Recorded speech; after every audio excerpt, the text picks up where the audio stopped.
Hi there, I'm Dr. Laura Wenger from Tomsic PT, and I'm here to give you some quick tips about how to make your next semester really successful.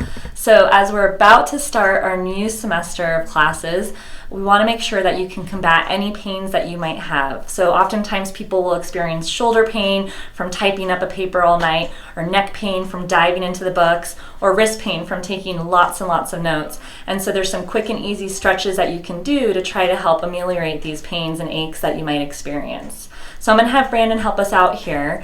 The first thing I'm going to show you is something to address shoulder pain. So oftentimes we get really tight through the fronts of our shoulders, and we want to make sure we can do something to counteract the type of work that we're doing coming forward by opening up going out here. So Brandon, I'm going to have you lie down on this foam roller.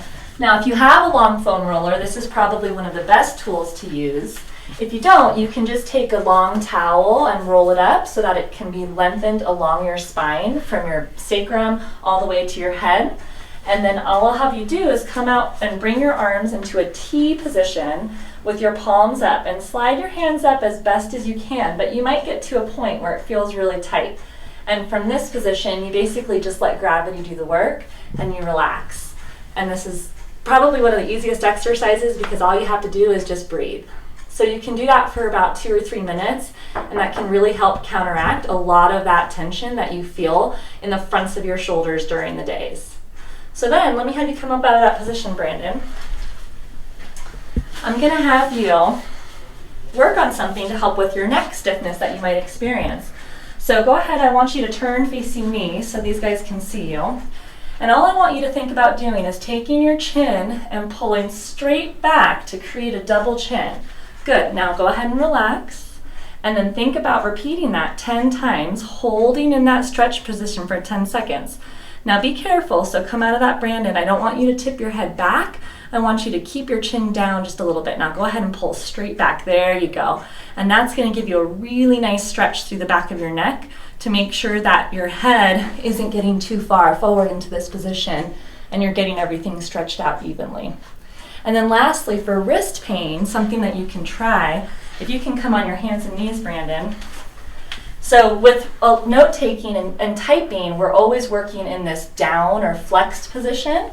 And so this position allows you to stretch your wrists in the opposite of what you've been doing a lot during your schoolwork. And you can rock a little bit here if you'd like and kind of come forward, good, and then relax. And you can spend about a minute down here and just stretching your wrist forward and back, or just holding into a static stretch, whatever feels most comfortable for you. And if you do have any discomfort with this and you can't put your hands flat on the ground, you can always take a pillow or a towel roll. I'll just show you real quick. And stick that right underneath the heel of your hand. And that just lifts your heel of your hand up just a little bit, and it takes a little bit of that pressure off of there. So a little adjustment if you need it. Thanks, Brandon. All right, well, I hope those tips help you stay healthy through this upcoming semester. And just remember, life has no off season.